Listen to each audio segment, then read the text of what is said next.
Model মসজিদ, model মসজিদ কেউ ভাঙে নাই। বুঝলেন? কথা কয় না।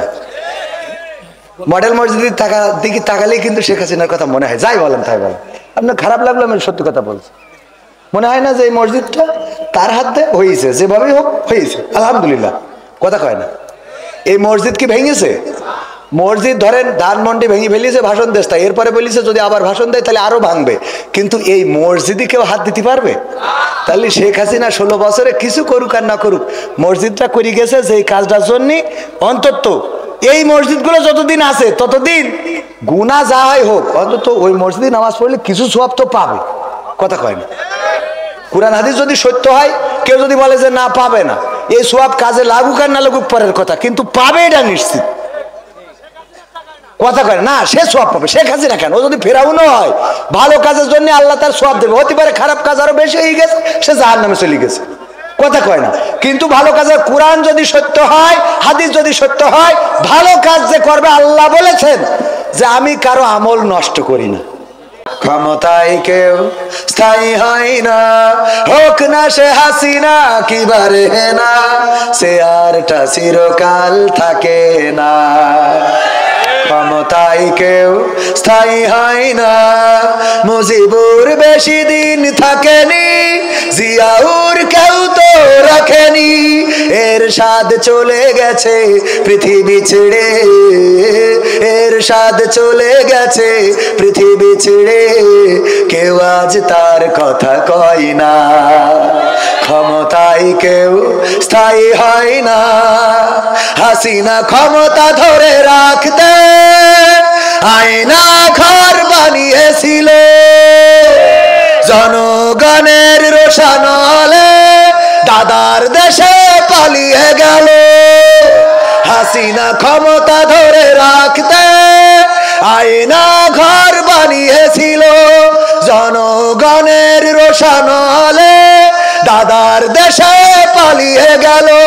ডিবি হারুনের পাশে আর, ডিবি হারুনের পাশে আর পরিমণিদের দেখা যায় না।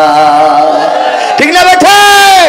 ক্ষমতায় কেউ স্থায়ী হয় না, হোক না সে হাসিনা কিবারে না, সে আরটা চিরকাল থাকে না। ঠিক না বেঠে? থাকে। সম্মানিত ভাইয়েরা, গানটা গেয়েছি রাজনীতি নিয়ে নয়, বরং একটা বিষয় বোঝানোর জন্য গেয়েছি। সেটা হলো শেখ হাসিনা দেশ থেকে যাওয়ার পরে আওয়ামী লীগের অফিসে আগুন দিয়েছে না দেয় নাই? নৌকা ভেঙেছে না ভাঙে নাই? মূর্তি ভাস্কর্য ভেঙেছে না ভাঙে নাই? বঙ্গবন্ধুর যত মূর্তি ছিল রেখেছে একটা? আওয়ামী লীগের কার্যালয়, এমনকি বঙ্গবন্ধুর স্মৃতি বিজড়িত শেখ রাসেল, শেখ জামাল, শেখ কামাল, শেখ হাসিনা, শেখ রেহেনা, শেখ ফজিলাতুন্নেসা, বঙ্গবন্ধু শেখ মুজিবুর রহমান, এ তার স্মৃতি বিজড়িত ধানমন্ডির বাড়িটাও ভেঙে ফেলেছে। ঠিক না বে ঠিক? একটা জায়গায় হাত দেয় নাই। বলেন তো কোন জায়গা? হ্যাঁ, কবরস্থান। তো বিএনপিও করে না। মডেল মসজিদ, মডেল মসজিদ কেউ ভাঙে নাই। বুঝলেন? কথা কয় না। মডেল মসজিদের দিকে তাকালেই কিন্তু শেখ হাসিনার কথা মনে হয়। যাই বলেন তাই বলেন, আপনার খারাপ লাগলো, আমি সত্যি কথা বলছি। মনে হয় না যে এই মসজিদটা তার হাতে হয়েছে, যেভাবেই হোক হয়েছে, আলহামদুলিল্লাহ। কথা কয় না। এই মসজিদ কি ভেঙেছে? মসজিদ ধরেন ধানমন্ডি ভেঙে ফেলিয়েছে, ভাষণ দেশ, তাই এরপরে বলিছে যদি আবার ভাষণ দেয় তাহলে আরো ভাঙবে। কিন্তু এই মসজিদে কেউ হাত দিতে পারবে? তাহলে শেখ হাসিনা 16 বছরে কিছু করুক আর না করুক, মসজিদটা করে গেছে যে কাজটার জন্য। অন্তত এই মসজিদগুলো যতদিন আছে ততদিন গুনাহ যা হয় হোক, অন্তত ওই মসজিদে নামাজ পড়লে কিছু সওয়াব তো পাবে। কথা কয় না। কুরআন হাদিস যদি সত্য হয়, কেউ যদি বলে যে না পাবে না, এই সওয়াব কাজে লাগুক আর না লাগুক পরের কথা, কিন্তু পাবে এটা নিশ্চিত। কথা কয় না, সে সওয়াব পাবে। শেখ হাসিনা কেন, ও যদি ফেরাউনও হয়, ভালো কাজের জন্য আল্লাহ তার সওয়াব দেবে। হতে পারে খারাপ কাজ আরো বেশি হয়ে গেছে, সে জাহান্নামে চলে গেছে। কথা কয় না। কিন্তু ভালো কাজের কোরআন যদি সত্য হয়, হাদিস যদি সত্য হয়, ভালো কাজ যে করবে, আল্লাহ বলেছেন যে আমি কারো আমল নষ্ট করি না। হুজুরা বলেন আল্লাহর কথা সত্য বলছি না মিথ্যা বলছি? হুজুরা বলেন আল্লাহ কারো নেক আমল বিনষ্ট করে? করে না। আবার বদ আমলেরও প্রাপ্য শাস্তি আল্লাহ বুঝে দেবে, কারণ আল্লাহ কাহার, আল্লাহ কারে বুঝে দিতে অসুবিধা নেই, তিনি খালেক, তিনি মালিক, সুতরাং তিনি বুঝে দেবেন। তো এই মসজিদের কথা কেন বললাম? আজকের মাহফিলটা একটা মসজিদের উন্নয়নের জন্য। আমার জীবনে অনেক খারাপ কাজ থাকতে পারে, আমার জীবনে অনেক অন্যায় থাকতে পারে, আমার জীবনে সিনেমা, মদ, গাঁজা, ফেন্সিডিল, পরকিয়া, অন্যের বোর সাথে বেড়া ভাঙা সব থাকতে পারে। এর পাশাপাশি কিছু ভালো কাজ যদি থাকে, খারাপ কিছু হয়? হ্যাঁ হ্যাঁ, একা ইট ধরি তো মুরগি, তুই তো মুরগি পুষিস না, তোর মাল্লিকা কথা কয় না। যার মুরগি আছে সে না হয় তারটা ধরে খাবে, এই ভয়তে মেরেছে। আমাদের সভাপতি তো মুরগিই নেই, তা মারলো কেন? ওই যে শিয়াল। তাহলে আল্লাহ আমাদের যদি শিয়াল বানাইতো, বিনা কারণে ইট খাওয়া লাগতো। আবার দেখেন, আমি চিন্তা করি আল্লাহ এদের কি সফটওয়্যার লোড করিতেছে, সুন্দর করে ইনস্টল করিতেছে যে তোরা খবরদার জন্য দিনের আলোতে বেরোবি না। বাচ্চা শিয়াল আমি এত খুঁজি, আমার সফরসঙ্গীরাও জানে যে আমার একটা শিয়াল পুষার খুব শখ।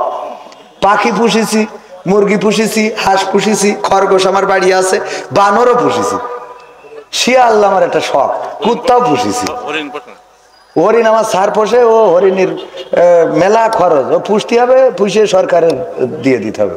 তা যাই হোক, শিয়ালও নিয়ে যায়। ভাই ভালো কথা বলিস, আমার সারের আছে, দেখি যদি। আমার একটু শখের জায়গা থেকে বললাম, এই শিয়াল বাচ্চা আজ পর্যন্ত একটারও দেখলাম না যে কোনো জায়গা থেকে বের হইতে, মানে সফটওয়্যার আল্লাহ লোড করে দিয়েছে, তুই বাচ্চা তাই কি। ও কোনোদিন ওর মার বলিনি যে মা তুই না হয় আমলিক করিস, আমি তো বিএনপির লোক। কথার কথা মানে ঠিক কথা না, যে তুই না হয় আমলিক করিস, তোর অসুবিধা আছে, অপরাধ আছে, তা আমি তো বিএনপির লোক, তা আমি এখন বেরোতে পারবো না কেন? এই কথা বললেও কোনো বাচ্চা বের হয়েছে? হয় নাই। তার মানে ওর মেমোরিতে হইলো যে আমরা যাই করি তাই করি, আমরা মুরগি সর, আমরা আর দিনের আলোতে বেরোনো যাবে না, তাহলে আমাদের বাড়ি টানা করি ফেলবে। কথা কি বোঝা গেছে?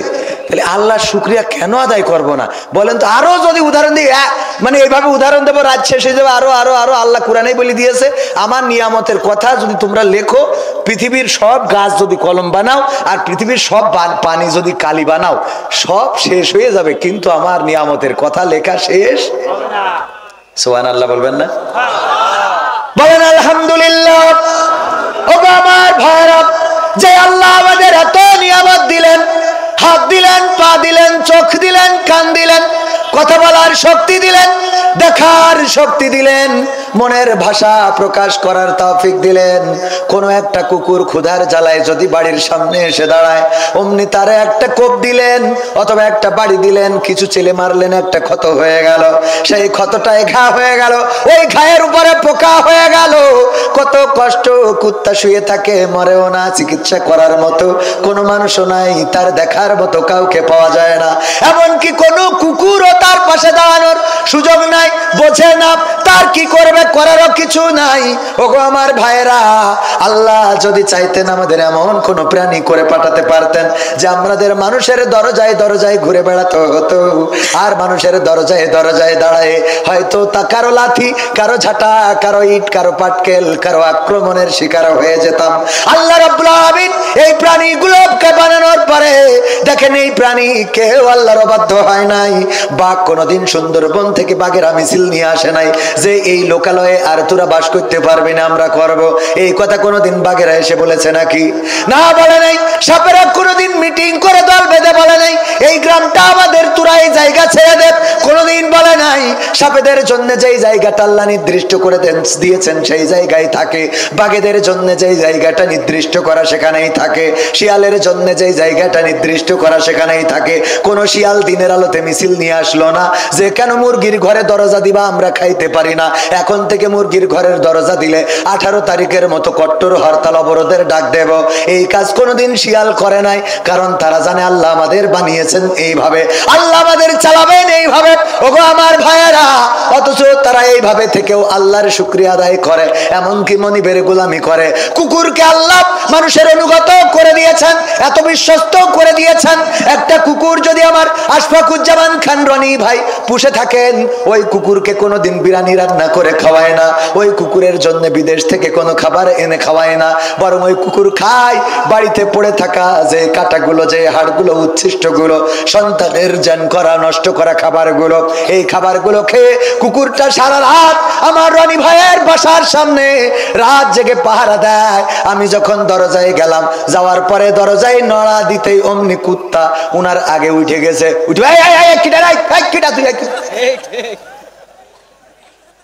ঠিক না ভাই? ঠিক। উনি এখনো চেতন পায় নাই, কুত্তা চেতন পেয়ে গিয়েছে। এই কে তুই? কেন এসেছিস? কিসের জন্য এসেছিস? তোর এখানে আসার সাহস দিয়েছ কিনা? এই রাত্রে তোর কাজ কি? তুই আগে বিএনপির লোক না আওয়ামী লীগের সেইটা ক। মানে ওর ভাষায়ও এটাই বলে, কোন দলের লোক আগে সেইটা। যদি আমি কিছু না বলে আবার দরজায় টুকা দিতে থাকি অথবা ঢুকার চেষ্টা করি, কুত্তা আমার দিকে এগিয়ে আসবে না? আসবে না? মালিক যখন ডাক শুনলো, আশফাকুজ্জামান খান রনি উঠে চলে আসলো। না জানি বাড়ি থেকে এসেছে। আসার পরে যদি দেখে কবির বিন সামাদ, আচ্ছা ঠিক আছে, বিএনপি জামাত এখন তো ফাইট চলছে ভালোই, চললেও অসুবিধা নেই, আমাদের সাথে ভালো সম্পর্কটা ভালো, এই জন্য কবির বিন সামাদ জামাতের লোক হলেও অসুবিধা নেই।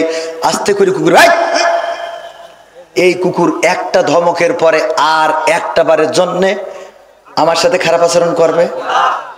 শুধু একটা ধমকে খারাপ আচরণ বন্ধ হয় না, আরো কিছু হয়। সেটা কি জানেন?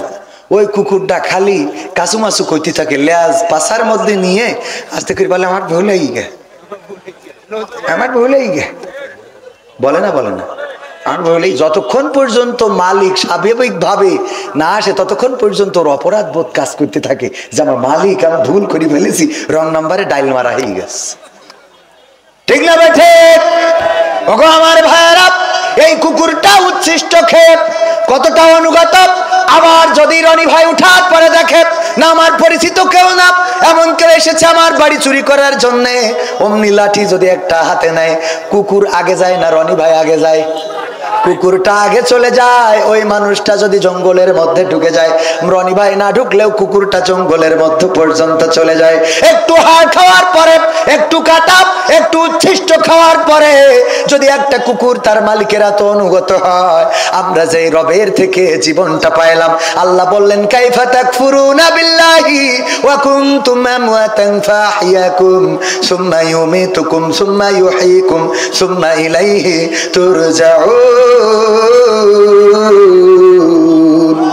আমার আল্লাহ বললেন, ওগো আমার বান্দারা, কেমন করে তোমরা আমাকে ভুলে গেলে, আমাকে অস্বীকার কেমন করে করো, অথচ তোমরা ছিলে মৃত, তোমাদের কোনো জীবন ছিল না, তোমাদের কোনো আকার ছিল না, আকৃতি ছিল না। আমি আল্লাহ তোমাদের জীবন দিলাম, আকার দিলাম, আকৃতি দিলাম। আবার একদিন আমি তোমাদের মৃত্যু ঘটাবো, আবার একদিন আমি তোমাদের পুনরুজ্জীবিত করব। বেলা শেষে ফিরে যাওয়া লাগবে কার কাছে? কার কাছে?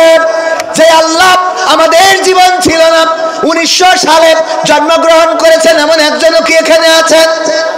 1900 সালে একজনও নাই। অথচ 1900 সালেও এই বাংলাদেশে মানুষ ছিল না, এই পৃথিবী ভর্তি মানুষ ছিল।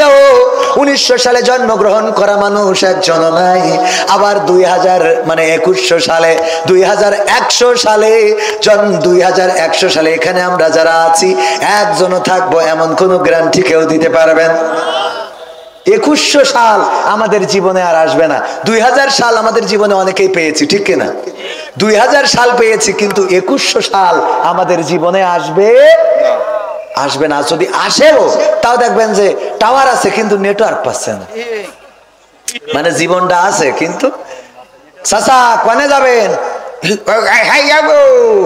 মানে দাঁত পড়ি যে জিগর গাছাও ভালো করে বের হবে না মুখ থেকে, ঠিক না বে? ঠিক।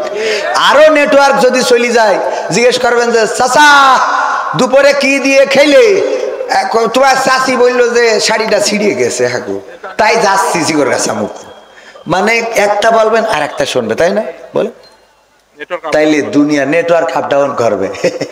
তাইলে দুনিয়ার পরে এই যে আল্লাহ আমাদের নিয়ামত দিলেন, বানালেন, পাঠালেন, উঠাই নেবেন, আল্লাহর শুকরিয়া আদায় করি না ভাইয়েরা আমার? মারা যাওয়ার পরে তো তার কাছেই দাঁড়াতে হবে। আল্লাহ বলবেন ইকরা কিতাবাকা কাফা বিনাফসিকা লিয়াউমা আলাইকা হাসিবা। ওগো আমার ভাইয়েরা, শুধু তাই নয়, বইটা দেখাতে চাইলাম, আল্লাহ বলল পড়ো তোমার কিতাব, পড়ে তুমি তোমার হিসেব করার জন্য নিজেই যথেষ্ট। এই কিতাব আল্লাহ ধরাই দেবে।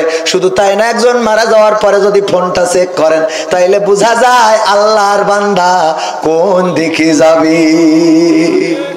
ঠিক না ভাই? ঠিক। দুনিয়ার পরে খালি ফোনটা চেক করলে বোঝা যায়। আমার তো মনে হয়, আমি একটা হাদিসে পড়েছিলাম, কোন ব্যক্তির মৃত্যুর সময় এসে গেলে আল্লাহ একটা তদন্ত টিম পাঠায়, তদন্ত কমিশন। তারা আসে, ফেরেশতারা এসে তদন্ত করে এই বাড়িতে জায়নামাজ আছে কিনা, টুপি আছে কিনা, তাসবিহ আছে কিনা, সে ভালো কাজ করেছে কিনা, বাড়িতে অন্যায় কোনো কিছু আছে কিনা, এবং এইগুলো নিয়ে যে রিপোর্ট করে যে না এই বান্দার বাড়িতে গিয়েছিলাম, তার রিপোর্ট ভালো, সে নামাজ পড়ে, রোজা করে, ভালো মানুষ। তো এই কথা বললে তার রূহটা নিয়ে যাওয়ার সময় ফেরেশতারা ওয়েলকাম জানাতে থাকে, দাঁড়িয়ে যায় দুই পাশে এবং ওয়েলকাম জানায়। আর রিপোর্ট যদি হয় খারাপ, যে এর বাড়ি গেলাম টেলিভিশন হাফিজাউল্লাহ আছে, কি টেলিভিশন শরীফ আছে না নাই? টেলিভিশন শরীফ, সিরিয়াল শরীফ দেখে, তারপরে বাড়ি কোরআন শরীফ নেই, তারপরে মোটামুটি নায়ক নায়িকার নাম সব মুখস্থ, দিয়ালে পোস্টার লাগানো শাবনূর, সালমান শাহেদের। এইগুলো রিপোর্ট যখন করে তখন আযাবে ফেরেশতারা হাতুল নিয়ে দাঁড়ায় থাকে আর কয় যা কুপান দিচ্ছি, খেলা হবে, আর একটুকুন ওয়েট কর। হাদিসে পড়া, মৃত্যুর খবর বইয়ে পড়া, অনেকে আবার দলিল খুঁজবেন তো, মৃত্যুর খবর বইটাতে পড়েছি ভাইয়েরা আমার। তো আমার মনে হয় এখন ফেরেশতাদের এসে ঘর বাড়ি মাড়ি চেক করা লাগবে না, ও যদি বটতলায় থাকে মোবাইলটা চেক করে চলে গেলেই হবে। কথা বোঝেননি মনে হয়? কারণ বাড়ি ফোন ছাড়া আসার দরকার নেই, ওই হাতের ফোনটা চেক করলি, এ কোন আল্লাহর ওলি, কোন রং নাম্বারে ডায়াল করে, কার সাথে রাত্রি কথা বলে, কয় মিনিট কথা বলে, কথা কয় না। বিলকিস কেমন আছো? আরে আমার বিলকিস আছে না নাই? আজকালকের ছেলেরা বই নিয়ে আর বসে না, ও বাবা গুগলে সার্চ করিয়া পড়ি। ওরে কালের মেয়েরা কোরআন হাদিস ধরে না, এখনকার মা বোনেরা কোরআন হাদিস পড়ে না, ও আল্লাহ টিকটকে ভিডিও ওরা করে। আজকালকের ছেলেরা বই নিয়ে আর বসে না, গুগলে সার্চ করিয়া পড়ি। আগের সময় প্রেম করিলে সভাপতি বলতো পাইছো কি, এখন বলে শখ করিয়া বাবু তুমি খাইছো কি। আগের সময় প্রেম করিলে আমার মুরব্বীরা বলতো পাইছো কি, এখন বলে শখ করিয়া বাবু তুমি খাইছো কি। লজ্জা শরম নাই, আইলাম কোন জামানাই, লজ্জা শরম নাই, আইলাম কোন জামানাই, ভবিষ্যৎ দেখি অন্ধকারে। আজকালকের ছেলেরা বই নিয়ে আর বসে না, ও বাবা মোবাইলে সার্চ করিয়া পড়ি। নতুন করে হয়েছে চালু এখন আবার কোন ট্রেন্ড, পরিচয় করাই দেখি এই আমার গার্লফ্রেন্ড, আছে না নাই? নতুন করে হয়েছে চালু এখন আবার কোন ট্রেন্ড, পরিচয় করাই দেখি এই আমার বয়ফ্রেন্ড। শরমের মাথা খাইয়া গেছে ওরা পাগল হইয়া, শরমের মাথা খাইয়া গেছে সব পাগল হইয়া, ভবিষ্যৎ দেখি অন্ধকারে। আজকালকের ছেলেরা বই নিয়ে আর বসে না, ও বাবা গুগলে সার্চ করিয়া পড়ি। ঠিক বললাম না? ঠিক বললাম? আমার তরুণ যুবকেরা এখন আগের মতো বই নিয়ে বসে না, যুবকরা বেপথগামী হচ্ছে, কিশোর গ্যাং নামের বিভিন্ন সংগঠন করছে, আর সেখানে মদ গাঁজা ফেন্সিডিলের প্র্যাকটিস করছে, ক্রাম বোর্ডের আড্ডায়, তাসের আড্ডায় আছে, এমনকি অন্যায় পথে পা বাড়ায়, ট্রেনিং করে কেমন করে মারামারি করতে হবে, কেমন করে কাটাকাটি করতে হবে, কেমন করে অস্ত্র চালাতে হবে। ও আমার ভাইয়েরা, আজকে অনেকে আছে তাদের হাতে অস্ত্র তুলে দেয়, তাদের হাতে কলম দেয় না, খাতা দেয় না, তাদের হাতে বই দেয় না, অস্ত্র তুলে দেয়। আমি বলতে চাই আমার তরুণ যুবক কিশোর ছাত্র ছাত্রী যারা আছে তাদের হাতে যদি কোরআন তুলে না দেন তাইলে আগামী দিনে সন্তানের হাতে বাবা খুন হবে, সন্তানের হাতে মা খুন হবে, গ্রামে শান্তিতে বসবাস করতে পারবে না, ভার্সিটি কলেজ ইউনিভার্সিটিতে লেখাপড়ার পরিবেশ থাকবে না। এই কোরআন সকল ছাত্র ছাত্রীদের হাতে তুলে দেওয়ার দরকার আছে না নাই? যেহেতু সংস্কার হচ্ছে, আজকে স্কুল কলেজে যে গোলমাল, ওই যে কুয়েটে যে মারামারি হয়েছে, রক্তক্ষয়ী সংঘর্ষ হয়েছে, রক্তাক্ত করা হলো আমার ভাইদেরকে, কারো না কারো মায়ের সন্তান, কারো না কারো ভাইয়ের কারো না কারো ভাই, কারো না কারো বোন, এমন যাদের উপরে আক্রমণ করা হলো, রক্তাক্ত করা হলো, ওই মানুষগুলো যদি নৈতিক শিক্ষায়, কোরআনের শিক্ষায়, হাদিসের শিক্ষায় নিজেদেরকে শিক্ষিত করতো তাইলে এমন আক্রমণ করার সাহস পেত না। এই জন্য দাবি জানাবো, এই সংস্কারে যেমন স্বৈরাচার ফ্যাসিস্ট সরকারের অনেক কিছু ঢুকানো হয়েছে, ওই সাথে যেন প্রতিটা ক্লাসে আল্লাহর কোরআন এবং হাদিসকে বাধ্যতামূলক করা হয়। এই দুইটা বাধ্যতামূলক করলে সমাজটা কেমন করে পরিবর্তন হবে? যদি উদাহরণ দিই, পাবনায় যাওয়ার পরে একজন যুবক পত্র চিঠি দিয়েছে, হুজুর প্রশ্ন দিয়েছে আমার কাছে, হুজুর গো আমার একটা ডার্লিং ছিল, আমি তার সাথে প্রেম করেছিলাম, করার পরে এই ডার্লিং নামাজ পড়ে না, রোজা রাখে না, পর্দা করে না, এই ডার্লিংটা আল্লাহর পথে চলে না। আমি তারে বুঝালাম দেখো ভালো কাজ করতে হবে, নামাজ পড়তে হবে, রোজা করতে হবে, এর জন্য ওর হাতে কোরআন তুলে দিলাম, হাদিস তুলে দিলাম, ইসলামী বই তুলে দিলাম, ফাতেমা, খাদিজা রাদিয়াল্লাহু তাআলা আনহা, আয়েশা রাদিয়াল্লাহু তাআলা আনহা, মরিয়ম, আসিয়া আলাইহিস সালাম সহ অনেক মানুষদের জীবনী তুলে দিলাম। দেওয়ার পরে এখন ওই মেয়ে ভালো হয়ে গেছে, পর্দাশীল, নামাজি, রোজাদার, পরেজগার, এমনকি নফল রোজা ইবাদত বন্দেগী সব করে, এখন আর আমার সাথে প্রেম করে না। হুজুর বলেন এর জন্য ওর গুনাহ কেমন গুনাহ হবে, আর পরকালে কেমন জাহান্নামে থাকবে একটু বলেন, চিন্তা করা যায়? হুজুর এর জন্য ও কেমন দায়ী হবে? যেহেতু আমি তার নামাজি ছিল না, রোজাদার ছিল না, আল্লাহওয়ালা ছিল না, পর্দানশীল ছিল না, আমি তারে বানাইছি, প্রেম করে ভালো করেছি, এখন আমার সাথে প্রেম করতে চাই না। হুজুর বলেন এর জন্য ওর গুনাহ কেমন গুনাহ হবে? আমি বললাম ভাই রে, খাল কেটে কুমির তো তুমি ডেকে নিয়ে আসিস। খাল কেটে কি কারণ কি? যখন কোরআনে পেয়েছে আল্লাহ বলেছেন ওয়াকরনা ফি বুয়ুতিকুন্না ওয়ালা তাবাররাজনা তাবাররুজাল জাহিলিয়াতিল উলা, ওগো নারীরা পর্দার মধ্যে থাকো, জাহিলি যুগের মেয়েদের মতো সাজুগুজু করে নিজেদেরকে প্রদর্শন করে বেড়ায়ও না। এই কথা শোনার পরে, এই কথা জানার পরে বলেন কোন মেয়ে কি আর সাজুগুজু করে নিজের দেখায় বেড়াবে? যখন হাদিসই পেয়েছে আল্লাহর নবী বলেছেন ওগো নারীরা তোমরা পর্দা করো, পর্দার মধ্যে এমন ভাবে থাকো যেন তোমাদের মাহরাম ব্যক্তি ছাড়া কেউ না দেখে, যদি কেউ দায়ুস হয়ে যায় তাইলে আমি নবী পরকালে সুপারিশকারী হব না। এই কথা যখন কোন নারী জেনে যাবে বলেন সে ওই 14 জনের বাইরে কারোর সাথে কি দেখা করবে নাকি? দেখা করবে না। ফাতেমার জীবনীতে আছে আল্লাহর নবীর কন্যা ফাতেমা রাদিয়াল্লাহু তাআলা আনহা উহুদের ময়দানে আল্লাহর নবী যখন আহত হয়েছেন, দান্দান মুবারক শহীদ হয়ে গেছে, মাথার হেলমেট ভেঙে মাথায় ঢুকে গিয়েছে, চারিদিকে খবর ছড়িয়ে গেছে আল্লাহর রাসূল শহীদ হয়ে গিয়েছেন। এই খবর শোনার পরে ফাতেমা রাদিয়াল্লাহু তাআলা আনহা বাড়ি থেকে দৌড় দিয়েছেন। উহুদের ময়দান মসজিদে নববী থেকে বেশি দূরে নয়, এখন তো বিল্ডিং হয়ে যাওয়ার কারণে ঘুরে আসা লাগে, আগে শর্টকাটে আসা যেত। ওগো আমার ভাইরা, ফাতেমা রাদিয়াল্লাহু তাআলা আনহা যখন পৌঁছালেন আল্লাহর নবী বললেন ওগো ফাতেমা কেন এসেছো তুমি উহুদের ময়দানে? ফাতেমা রাদিয়াল্লাহু তাআলা আনহা বললেন নবী গো, ওগো আমার পিতা চারিদিকে খবর ছড়িয়ে গিয়েছে, আমার পিতা আখেরি জামানার পয়গম্বর আর পৃথিবীর পরে বেঁচে নাই, উহুদের যুদ্ধে শহীদ হয়েছেন। এই খবর শোনার পরে আমি আপনার কলিজার টুকরা কেমন করে বাড়িতে বসে থাকি গো, এই জন্য আমি ছুটে এসেছি উহুদের ময়দানে আমার বাবা কেমন আছে খবর নেওয়ার জন্য।